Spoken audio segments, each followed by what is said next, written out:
मनुष्यों पर संकट की घड़ी आ जाती है, जब वह किसी भी तरह से अपनी जीविका चलाने में असमर्थ हो जाता है, तब कोई विरला होता है जो सफलता प्राप्ति के लिए खून पसीना एक कर देता है, ताकि उसे असफलता का मुंह न देखना पड़े। संकट काल में तो मनुष्य की बुद्धि का पता चलता है।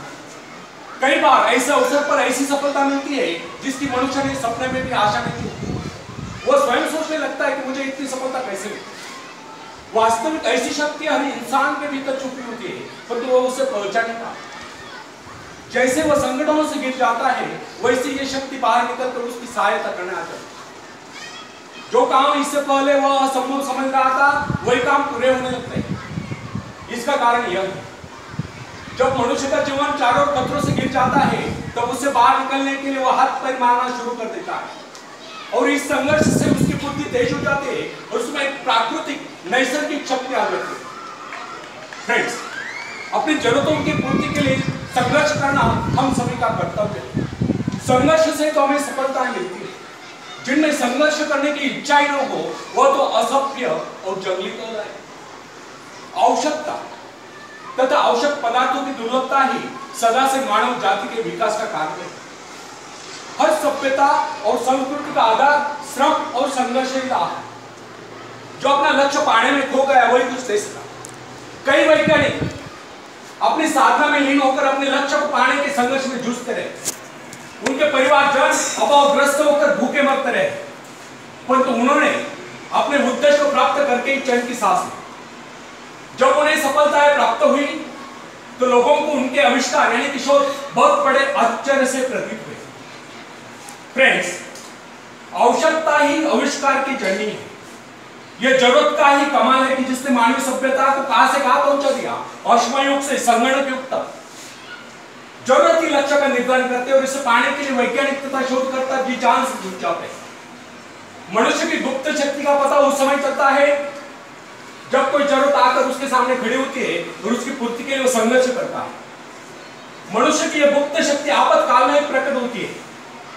इसका सीधा अर्थ यह हुआ, यदि मनुष्य को किसी वस्तु की आवश्यकता न हो, तो उसके आंतरिक शक्ति का अंत हो जाए। बाहरी सहायता लेने से भी इस आंतरिक शक्ति को बाहर निकलने का अवसर नहीं मिलता।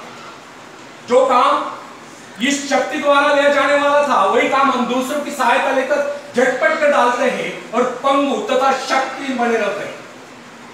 इसलिए फ्रेंड्स, हमें एक बात कदापि नहीं भूलनी चाहिए कि अपने मित्रों की सहायता लेने के बजाय या दूसरों की सहायता लेने के बजाय अपने आंतरिक शक्तियों की सहायता लेना हमारे लिए अधिक उचित है।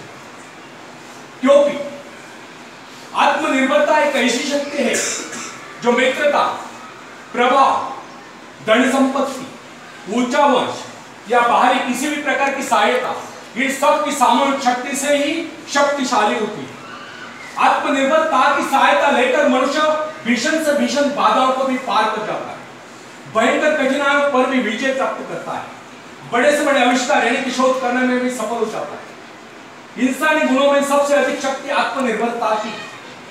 जो इंसान अपने सहारे जीता है, जो अपने बल पर चलता है, जो अपने लक्ष्य पर चट्टान के भांति डटा हुआ है, जो बाधाओं को सामने देखकर जरा भी विचलित नहीं हुआ, जिसे अपनी कार्यकुशलता और कर्म शक्ति पर पूरा विश्वास है, वही सफलता है। सत्य, पवित्रता और सुंदरता पर प्यार करना मनुष्य का स्वभाव है।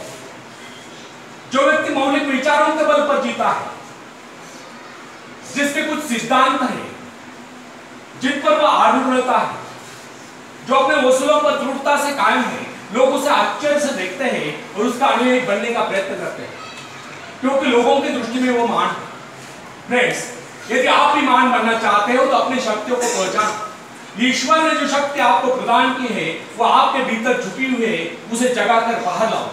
यदि आप उसे जगाने में सफल हो गए, तो सफलताएं आपके कदमों तले होगी और आप कामयाबी के शिखर पर हो। आप सबका बहुत मंगल हो, शुभ हो। इसी शुभकामना के साथ बहुत आशीष और जय हिंद।